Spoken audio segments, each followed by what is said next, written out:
I am Dr. Pooja Gupta, and today in this lecture we will study about this general solution of one-dimensional heat equation. So what is, first of all, what we will see that what is heat flow diffusion equation, heat flow diffusion equation.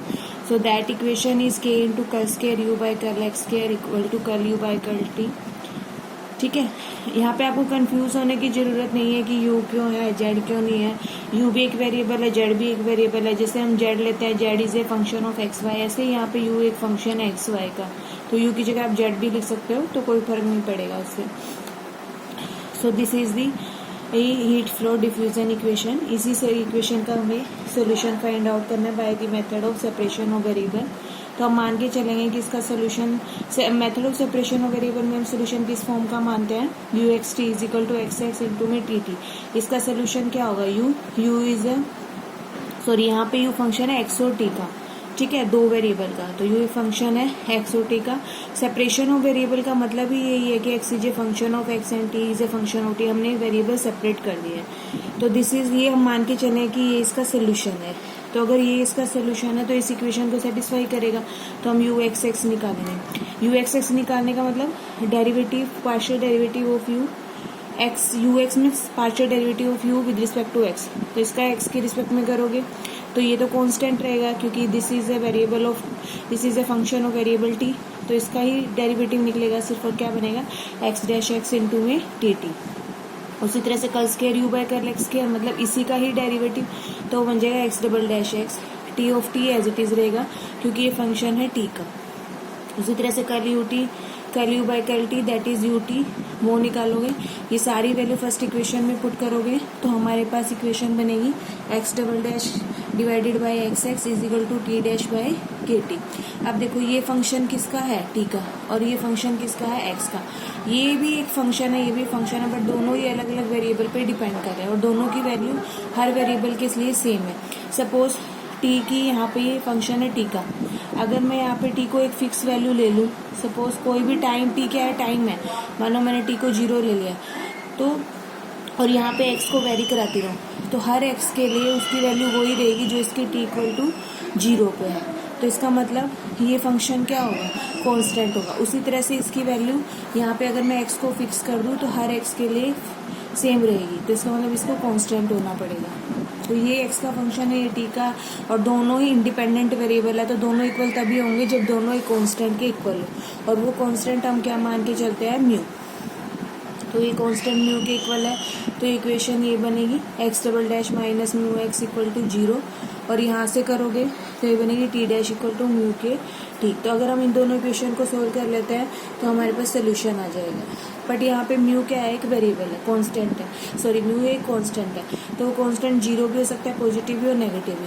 तो पहले हम मान के चलेंगे mu क्या है, 0. अगर mu 0 है तो इक्वेशन क्या बनेगी, x double dash equal 0 t dash to 0. इसको सोल्व करोगे, एक्स क्या है, एक फंक्शन है एक्स का, तो उसका डबल डेरिवेटिव 0 है. तो इसको सोल्व कैसे करते हैं, पहले इंटीग्रेशन करेंगे. फर्स्ट टाइम इंटीग्रेशन करोगे तो क्या बनेगा, x dash is equal to a 1, constant आ जाएगा, दोनों तरफ इंटीग्रेशन करोगे. दोबारा इंटीग्रेशन करोगे इसका, तो यहाँ पे हो जाएगा एक्स एक्स, और यहाँ पे क्या बन जाएगा a1 एक्स प्लस a2. उसी तरह से इसका इंटीग्रेशन करोगे तो क्या बनेगा, t इक्वल टू a3. तो एक्स एक्स की वैल्यू आ गई, t की वैल्यू आ गई. तो सोल्यूशन क्या था, एक्स एक्स इंटू में टी टी. तो एक्स एक्स की वैल्यू पुट कर दी और टी टी की वैल्यू पुट कर दी. तो ये बना a1 a3 x plus a2 a3. इसको एक नया कांस्टेंट नाम दे देंगे a1, और a2 a3 को एक नया नाम दे देंगे a2. तो सोल्यूशन हमारे पास इस फॉर्म में आया, a1 एक्स प्लस a2, जहाँ पे a1 और a2 क्या है, आर्बिट्रेरी कांस्टेंट. दूसरा केस हम मान के चलेंगे म्यू. ये म्यू है, यू नहीं है, तो कंफ्यूज मत होना, ये कांस्टेंट है, वो यू फंक्शन था एक्स और टी का. तो mu is equal to lambda square, जहाँ पे लैम्डा क्या है, नॉन जीरो. तो म्यू को हम पॉजिटिव मान के चले, क्योंकि लैम्डा को 0 लोगे तो पहले वाला ही केस आ जाएगा ना. तो इक्वेशन क्या बनेगी, म्यू की वैल्यू लैम्डा स्क्वायर पुट करोगे 4th में और 5th में, तो हमारे पास इक्वेशन बन जाएगी x double dash minus lambda square into में x equal to 0 and t dash is equal to lambda square के टी. इसको सोल्व करोगे तो एक्स एक्स की वैल्यू ये आ जाएगी. ये आपने ऑर्डिनरी डिफरेंशियल इक्वेशन में पढ़ा हुआ है कैसे सोल्व करते हैं. और टी की वैल्यू ये आ जाएगी. तो इन दोनों का प्रोडक्ट यू की वैल्यू हो जाएगी. तो इन दोनों का प्रोडक्ट हमने यहाँ पे ये वैल्यू लिख दी एक्स एक्स की, और यहाँ पे टी टी की. प्रोडक्ट किया तो कांस्टेंट की मल्टीप्लाई की b1 b3 lambda x B2 B3 minus lambda x into में e lambda square KT। B1 B3 को हमने एक नया कांस्टेंट नाम दे दिया, that is capital B1। B2 B3 को दूसरा कांस्टेंट नाम दे दिया, दैट इज कैपिटल B2। तो उस तरह से हमारा ये सोल्यूशन है। इसका मतलब अगर ये u है आपके पास, अगर म्यू पॉजिटिव है तो हमारे पास जो सोल्यूशन निकलेगा u वो ये होगा। तीसरा केस है कि म्यू क्या है, नेगेटिव के लिए हमने इसको क्या मान लिया, माइनस लैम्डा स्क्वायर। अगर वो नेगेटिव है फिर हमने म्यू की वैल्यू इन दोनों इक्वेशन में पुट कर दी तो हमारे पास ये दो इक्वेशन बन गए। और इन दोनों इक्वेशन को हमने वही जैसे आप ODE में सोल्व करते थे, आपके पास x और t की वैल्यू आ गई, तो इन दोनों x और t की वैल्यू uxt क्या था हमारे पास, xx इंटू tt वहाँ पे पुट कर दी तो आपके पास सोल्यूशन आ गया। तो इस तरह से हमारे पास by method of separation of variable one dimensional heat flow equation का सोल्यूशन आता है। तो सोल्यूशन 3 पॉसिबल है। पहला सोल्यूशन पॉसिबल है uxt is equal to a1x plus a2, जब जो आपके पास कांस्टेंट था वो क्या हो, 0।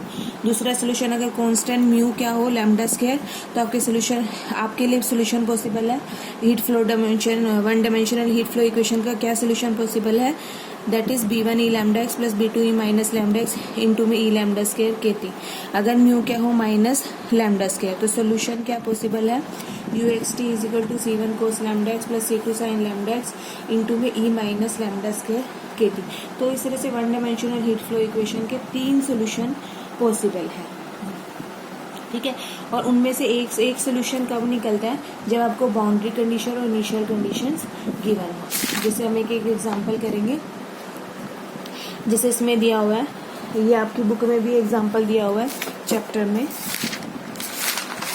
मैं आपको दिखा देती हूँ। ये वाला general solution of heat equation when both the ends of a bar are kept at temperature 0 and the initial temperature is prescribed. देखो मैं एक स्टेटमेंट पढ़ती हूँ फिर आपको पता चलेगा। ई both the ends of a bar of length a are है आपके पास, बार मतलब एक रोड ही लगा लो, ठीक है, इस टाइप की रोड लगा लो, उसके 2 एंड है आपके पास, ठीक है। बार हम जनरली वन डायमेंशनल मान के चलते हैं कि वो एक लाइन की तरह है, दोनों ही end bar of length a, length क्या है बार की, ए है, तो हम मान के चलते हैं कि वो बार एक्स एक्सिस पर रखी हुई है, जिसका फर्स्ट पॉइंट क्या होगा, 0, एक्स एक्सिस का इनिशियल पॉइंट 0 और ओरिजिन, और सेकंड पॉइंट क्या है, ए, क्योंकि इसकी लेंथ ए है, टेम्परेचर 0, दोनों ही एंड किस पे रखे हुए हैं, 0 टेम्परेचर पे, और initial temperature is to be prescribed Fx, और उसका इनिशियल टेम्परेचर क्या है, Fx। Then find the temperature at a subsequent time. देखो अगर आप मान लो कोई भी बार है, ठीक है, जिसकी लेंथ a है, तो फर्स्ट एंड पॉइंट हो गया उसका 0 और सेकंड पॉइंट हो गया a, तो एंड क्या हो गया, x इक्वल टू 0 और x इक्वल टू a, वो 0 टेम्परेचर पे है, ठीक है। तो बाउंड्री कंडीशन क्या बनेगी, u0t, क्योंकि देखो जब आप हीट फ्लो हो रहा है इसके अंदर बार के अंदर, तो अलग अलग पोजीशन पे, यानी कि x कभी ये पॉइंट है, कभी ये पॉइंट है, कभी ये पॉइंट है, अलग अलग पोजीशन पे अलग अलग टाइम पे अलग अलग टेम्परेचर होगा। तो वो ही हमें देखना है कि uxt, x क्या बताएगी पोजीशन, t क्या बताएगा टाइम, किसी भी टाइम पे अलग अलग पोजीशन पे टेम्परेचर क्या होगा। तो यानी कि ये किसका एग्जाम्पल है, हीट फ्लो इक्वेशन का। तो अब यहाँ पे जो हमें सोल्यूशन निकालना है वो हीट फ्लो इक्वेशन का निकालना है, और that is a one dimensional heat flow. One dimensional क्या है, क्यों है, क्योंकि बार है हमारे पास, बार होगी तो हमेशा ही वो one dimensional heat flow equation देगी अगर उसमें हीट फ्लो हो रहा है तो हमारे पास गिवन इक्वेशन क्या होगी, तो यहाँ पे लिखा हुआ ना temperature in the given solid, क्योंकि हमें टेम्परेचर निकालना है एट ए सब्सिक्वेंट टाइम। तो टेम्परेचर किससे निकालोगे, इस हीट फ्लो इक्वेशन को सोल्व करके, one dimensional heat flow equation को सोल्व करके, that is k into curl square u by curl x square equal to curl u by curl t. इसका solution क्या होगा, u x t, where u is a function of x and T. X क्या बताएगा position, T क्या बताएगा time. तो you x T की जो वैल्यू आएगी वो अलग अलग पोजिशन और अलग अलग टाइम पे, या अगर आप टी को फिक्स कर दो तो अलग अलग पोजीशन और एक फिक्स टाइम पे टेम्परेचर बताएगी, और वही हमें निकालना है।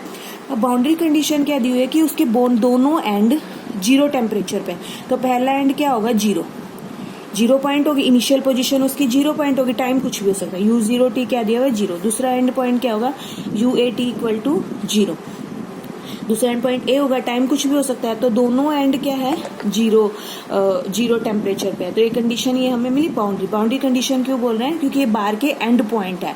और इनिशियल कंडीशन क्या दी हुई है, initial condition temperature u x t is equal to f x at t equal to zero, यानी कि इनिशियली जब टाइम जीरो है तो यू एक्स जीरो क्या है, एफ एक्स, और एक्स किसके बीच में लाई कर रहा है, जीरो और ए के बीच में। तो ये बाउंड्री और इनिशियल कंडीशन दी हुई है, यानी कि हमें एक पार्शियल डिफरेंशियल इक्वेशन को सोल्व करना है जिसपे कुछ कंडीशन दी हुई है, और वो कंडीशन क्या है, u zero t equal to zero, u a t equal to zero and u x zero equal to f x. तो इस वन डायमेंशनल इक्वेशन को हमें सोल्व करना है with the given this boundary equation. तो वही हम मान के चलेंगे, इसका सोल्यूशन क्या है, एक्स एक्स इंटू में टी टी। तो ये इसका सोल्यूशन है। तो फर्स्ट इक्वेशन को ये क्या करेगा, सेटिस्फाई करेगा। तो फर्स्ट इक्वेशन से हम यू एक्स एक्स की वैल्यू निकालेंगे और यू टू वैल्यू निकालेंगे फर्स्ट इक्वेशन में पुट करने के लिए। तो यू एक्स एक्स की वैल्यू वही क्या निकलेगी, x double dash x into T T. U T की वैल्यू क्या निकलेगी, एक्स एक्स इंटू में टी टी। फर्स्ट इक्वेशन में पुट कर दोगे तो वो दोनों वैल्यू इक्वल आ जाएगी, और हम किसके इक्वल मानते हैं, म्यू के इक्वल। फिर वहीं से हमारे पास फिफ्थ और सिक्स्थ इक्वेशन बनेगी जैसे मैंने पहले बताया था। तो अब जब हम फिफ्थ और सिक्स्थ इक्वेशन को सोल्व कर लेंगे तो हमारे पास क्या आ जाएगा, जो हमारे पास गिवन इक्वेशन है with the boundary initial conditions, उसका सोल्यूशन आ जाएगा। तो हमें फिफ्थ और सिक्स्थ को सोल्व करना है। पहले हमें जो गिवन कंडीशन है उसको देखेंगे। गिवन कंडीशन क्या थी हमारे पास, u zero t equal to zero and u a t equal to zero. तो पहले यू जीरो टी हम यू एक्स टी क्या मान के चले, एक्स एक्स इंटू में टी टी। तो यू जीरो टी मतलब एक्स की जगह जीरो पुट कर दोगे तो क्या बनेगा, एक्स जीरो इंटू में टी टी, और ये वैल्यू क्या गिवन है, जीरो। तो यानी कि इसका प्रोडक्ट क्या है, जीरो।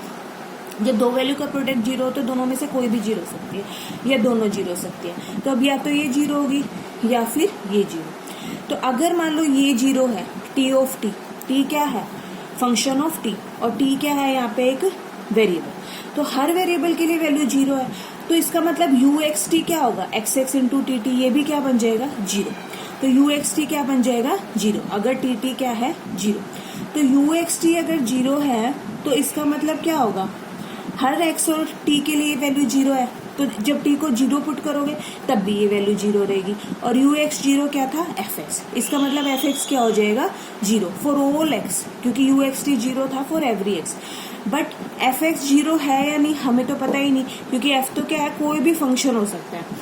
इसका मतलब ये कंडीशन सेटिस्फाई नहीं होगी अगर एफ एक्स क्या हुआ, नॉन जीरो फंक्शन। कौन सी सेट कंडीशन, कि यू एक्स जीरो किसके इक्वल होना चाहिए, एफ एक्स के इक्वल, जहाँ पे एफ क्या होगा, कोई given function. For example F x अगर हमें दे दिया एक्स, और एक्स किसके बीच में लाई कर रहा है, जीरो और ए के बीच में। तो जब x की वैल्यू a बाई टू लोगे तो f of a by two क्या बन जाएगा, a बाई टू। बट वो तो जीरो नहीं है क्योंकि a नॉन जीरो है, बट हमारे अकॉर्डिंग तो वो जीरो आ रहा है। और हमें ऐसा सोल्यूशन निकालना है जो तीनों कंडीशन को सेटिस्फाई करता हो, जो बाउंड्री कंडीशन दो और एक इनिशियल कंडीशन को सेटिस्फाई करता हो। बट उस केस में तो यूएक्सटी सेटिस्फाई ही नहीं करेगा। इसका मतलब ये सोल्यूशन क्या हो जाएगा, इम्पॉसिबल हो जाएगा। इसका मतलब टी ऑफ टी क्या नहीं हो सकता, जीरो नहीं हो सकता, क्योंकि अगर जहां पे भी यू एक्स टी जीरो होगा वो सोल्यूशन पॉसिबल ही नहीं होगा। तो इसका मतलब किसको जीरो होना पड़ेगा, एक्स जीरो को जीरो होना पड़ेगा। उसी तरह से जो दूसरी बाउंड्री कंडीशन है u a t equal to zero, वहां से देखोगे तो एक्स ऑफ ए क्या हो जाएगा, जीरो। तो हमारे पास जो गिवन फंक्शन एक्स है उस पर दो कंडीशन आ गई, x zero equal to zero और x a equal to zero. और जो हमारे पास एक्स में इक्वेशन थी वो क्या थी, x double dash minus mu into में x x equal to zero. अब देखो ये सेकंड ऑर्डर की डिफरेंशियल इक्वेशन है, तो जब भी सेकंड ऑर्डर की डिफरेंशियल इक्वेशन हो और उसका यूनिक सोल्यूशन निकालना हो, ठीक है, तो उस पर दो कंडीशन की जरूरत है। तो हमारे पास दो कंडीशन आ गई, तो इसका मतलब इस इक्वेशन का यूनिक सोल्यूशन निकलेगा। अब सोल्यूशन कैसे निकालोगे, देखो म्यू है आपके पास जो कि एक कांस्टेंट है, वो ही तीन केस लेके चलोगे, म्यू क्या आ सकता है, जीरो। अगर म्यू जीरो है तो इक्वेशन क्या बनेगी, x double dash equal to zero, x x क्या बन जाएगा, a x plus b. X zero क्या गिवन है, जीरो, तो यहाँ पे पुट करो एक्स को जीरो, तो यहाँ पे क्या बनेगा, ए इंटू में जीरो प्लस बी यानी कि बी की वैल्यू क्या आ जाएगी, जीरो। दूसरी condition x a equal to zero यानी कि a plus b equal to zero, b पहले से ही जीरो, इसका मतलब ए इंटू में जीरो। और स्मॉल ए तो जीरो हो नहीं है क्योंकि ए तो हमें फिक्स गिवन है, तो इसका मतलब ए को ही क्या होना पड़ेगा, जीरो। ए भी जीरो हो गया, बी भी जीरो हो गया, तो आपके पास एक्स एक्स क्या बन गया, जीरो। तो एक्स एक्स जीरो बन गया, तो यू एक्स टी क्या था, एक्स एक्स इंटू टी, वो भी क्या बन गया, जीरो। पर मैंने बताया था यू एक्स टी तो जीरो हो ही नहीं सकता। इसका मतलब जो आपने कांस्टेंट लिया है वो जीरो नहीं होगा, हम क्या करेंगे, उसको रिजेक्ट कर देंगे। क्योंकि अगर म्यू 0 हो गया तो इसका मतलब solution initial condition that is ux0 equal to fx उसको सेटिस्फाई नहीं करेगा। अब तीसरा केस लेके चलोगे, mu equal to lambda square मान के चलोगे तो इक्वेशन ये बन जाएगी। इससे सोल्यूशन हमारे पास आ जाएगा a into E lambda x plus b into E minus lambda x. वही x0 इक्वल टू 0 पुट करोगे तो a प्लस बी 0 बन जाएगा। xa इक्वल टू 0 पुट करोगे, a पुट करो x की जगह तो ये इक्वेशन आ जाएगी। अब 10 और 11 को सोल्व करोगे, इक्वेशन 10 और 11 को, तो आपके पास a और b दोनों क्या आ जाएंगे 0। तो a और b दोनों 0 है तो फिर दोबारा x क्या बन जाएगा 0। तो इसका मतलब x अगर 0 है तो uxt भी क्या बन जाएगा 0, क्योंकि वो पॉसिबल नहीं है तो इसलिए हम इसको भी रिजेक्ट कर देंगे। अब तीसरा केस बनेगा mu equal to minus lambda square. तो mu equal to minus lambda square इस इक्वेशन में पुट करोगे तो आपके पास इक्वेशन ये आ जाएगी x double dash plus lambda square x equal to 0। इसको सोल्व करोगे तो हमारे पास क्या बनेगा a cos lambda x plus b sign lambda x. अब इसमें फिर दो कंडीशन पुट करोगे, क्या थी x0 इक्वल टू 0। जब 0 पुट करोगे तो देखो क्या बनेगा a cos 0 that is a, यहाँ पे क्या बन जाएगा 0, तो a की वैल्यू क्या आ गई 0। तो x क्या बच गया b into sine lambda x. अब x इक्वल टू 0 पुट करोगे तो क्या बनेगा b into sine lambda equal to 0। अब फिर से दो की प्रोडक्ट 0, या तो b 0 होगा या फिर साइन लैम्डा 0। अगर b 0 हुआ तो a पहले से 0 है, x क्या हो जाएगा 0, तो इसका मतलब u भी 0 हो जाएगा विच इज नॉट पॉसिबल। तो इसलिए हम किसको 0 मान के चलेंगे साइन लैम्डा a। तो लैम्डा a की साइन लैम्डा a 0 है तो लैम्डा a की वैल्यू क्या होगी m पाई, जहाँ पे m क्या है 1 2 3 एंड सो ऑन। तो a की वैल्यू क्या, लैम्डा की वैल्यू क्या हो जाएगी, a इसका मतलब लैम्डा की वैल्यू क्या हो जाएगी आपके पास m पाई बाई a। ठीक है, तो सोल्यूशन लैम्डा की वैल्यू m पाई a, हमारे पास सोल्यूशन क्या था, a की वैल्यू तो 0 थी, b इंटू में साइन लैम्डा एक्स, b की जगह क्या ले लोगे bm, और साइन लैम्डा की वैल्यू क्या थी m pi by a x। ठीक है, तो हमारे पास सोल्यूशन क्या निकलेंगे x m x equal to b m into sine m pi a x, क्योंकि m जहाँ पे m क्या है 1 2 3 एंड सो, क्योंकि हर m के लिए सोल्यूशन पॉसिबल है तो इसके इनफाइनाइट सोल्यूशन मिलेंगे और that solution will be x m x. ये तो हमने x वाली इक्वेशन को सोल्व किया, अब हम t वाली इक्वेशन को सोल्व करेंगे। तो लैम्डा की यही वैल्यू पॉसिबल है और दोनों ही इक्वेशन किसके इक्वल थी लैम्डा के इक्वल। तो T dash by k T किसके इक्वल बन जाएगा माइनस लैम्डा स्क्वायर के इक्वल, क्योंकि म्यू के इक्वल था और म्यू की वैल्यू क्या है माइनस लैम्डा स्क्वायर। तो टी डैश किसके इक्वल बन जाएगा T dash by T, lambda की वैल्यू पुट कर दी इनटू में दिस, इसको हम एक नया नाम दे देंगे, इसको हम क्या नाम दे देंगे सी एम स्क्वायर की वैल्यू जहाँ पे ये है। तो ये इक्वेशन आ गई। तो टी इसको सोल्व करोगे टी डैश किसके t dash by t equal to minus c m square, दोनों तरफ इंटीग्रेट कर दोगे तो t m t equal to this, ये सोल्यूशन बन जाएगा आपके पास। ठीक है, दोनों तरफ सोल्व कर, दोनों तरफ इंटीग्रेट कर दोगे तो ये सोल्यूशन बन जाएगा आपके पास। तो यू एम टी जो आपके पास सोल्यूशन था वो क्या था x m x into t m t, x m x की वैल्यू पुट कर देंगे और टी एम टी की वैल्यू पुट कर देंगे। तो b m into d m, इसको एक नया कॉन्स्टेंट नाम दे देंगे ई एम इंटू में this, so this will be the solution. So this is the solution u m x t. ठीक है, जो एक बाउंड्री कंडीशन को सेटिस्फाई कर रहा है अब तक, क्योंकि अब तक हमने दो कंडीशन लगाई है। अब हमें इसका एक सोल्यूशन चाहिए जो यू एक इनिशियल कंडीशन गिवन थी that was u x 0 equal to f x, इस इक्वेशन को भी सेटिस्फाई करे। तो इसके लिए हम इसका सोल्यूशन मानते हैं ये u x t equal to summation m equal to 1 to infinity u m x t, क्योंकि हमें पता है कि हर यू एम के लिए सोल्यूशन है तो इसका समेशन भी सोल्यूशन होगा। तो summation m equal to 1 to infinity u m x t will be also a solution.